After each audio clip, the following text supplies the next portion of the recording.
मित्रांनो, तुम्हाला सुखाची व्याख्या जर सांगायची म्हणलं, एक राहिलं घर, 2 किंवा 3 टाईम जेवणाची व्यवस्था आणि डोकं ठेवल्यानंतर लागणारी झोप, हेच मात्र सुखाचं कारण आहे. नाहीतर तुम्ही गाडी बंगला याच्या मागं पळल्या किंवा दुसऱ्याकडे बघून जीवन जगायला लागले तर तुम्ही सुखी होऊ शकत नाही. तुम्ही कितीही कोणापेक्षा मोठं व्हायला जा, त्याच्यापेक्षा तो मोठा, त्याच्यापेक्षा तो मोठा असं राहणार आहे. ते करता मीठ भाजी भाकरी अवघी विठाई माझी, हेच आपल्या जीवन जगण्यासाठी महत्त्वाचं आहे. त्यामुळं अतिशय जीवाची ओढताण करू नये असा माझा संदेश लोकांना. म्हणजे किती पाहायचं पहा, शेवटी जाणे आहे.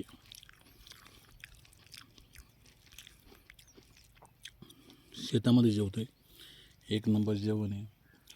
मागं पाणी पण धरतोय, खातोय पण. पक्ष्यांचा आवाज, शांत हवा, त्या झाडाची सावली आणि मेथीची भाजी बोललं. हे मस्त भाजी, अशी भाजी ठेवली जरा खाली. आणि हे आता हे राईस,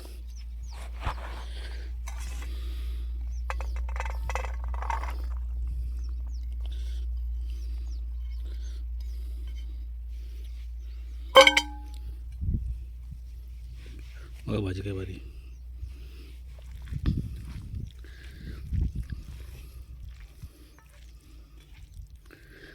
चण्याची भाजी, हरभऱ्याची भाजी आणि मागं पण हरभऱ्याच्या शेतामध्ये बघा कांदा पाहिजे खायला, पण कांदा म्हणजे लक्षात नाही आलं, विसरून राहिला कांदा. जाऊ दे, भाजी आहे भाजी.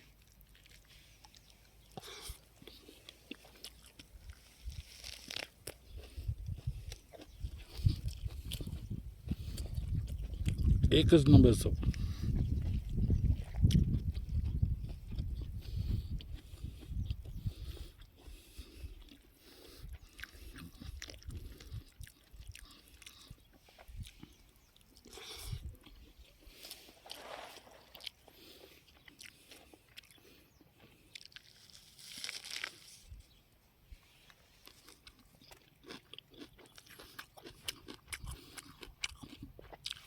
हे भाजी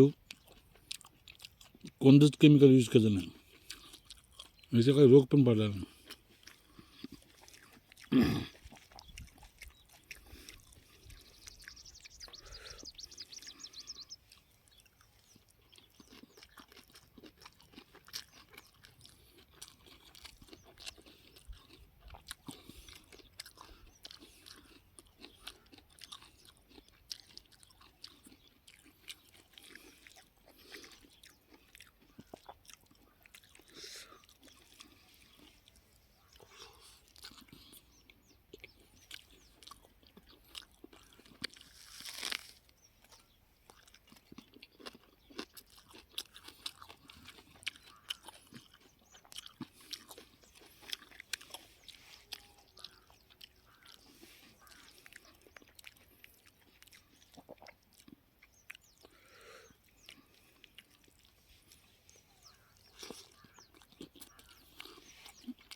मित्रांनो,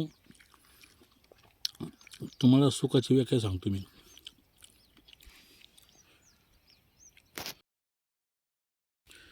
नमस्कार मित्रांनो, इथे मी शेतामध्ये जेवत आहे आणि मी आता इथं खातो आहे भाजी. पण नेमकी काय प्रॉब्लेम झाला, कांदा काकडी वगैरे आणायचं म्हणजे लक्षात नाही राहिलं. इथं मी देतो आहे भाजीला पाणी, आणि मला खाताना काकडी गाजर वगैरे लागतंच, त्याशिवाय जेवण जात नाही मला. आणि रानामध्ये जेवणाची मजा वेगळी. तर ही भाजी मित्रांनो, म्हणून आठवलं आपण भाजी बोलतो, भाजी का नाही खायची.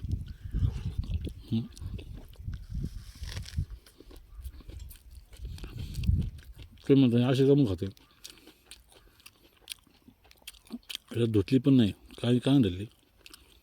याच्यावर मी काहीच औषध वापरलं नाही आतापर्यंत, कोणतंच केमिकल वापरलं नाही.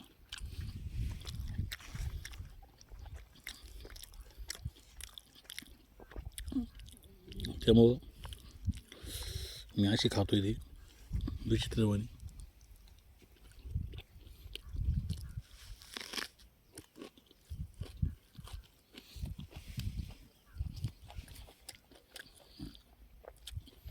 मेथीला पाणी देतो. मेथीला पाणी एक 10 मिनटं लागतात.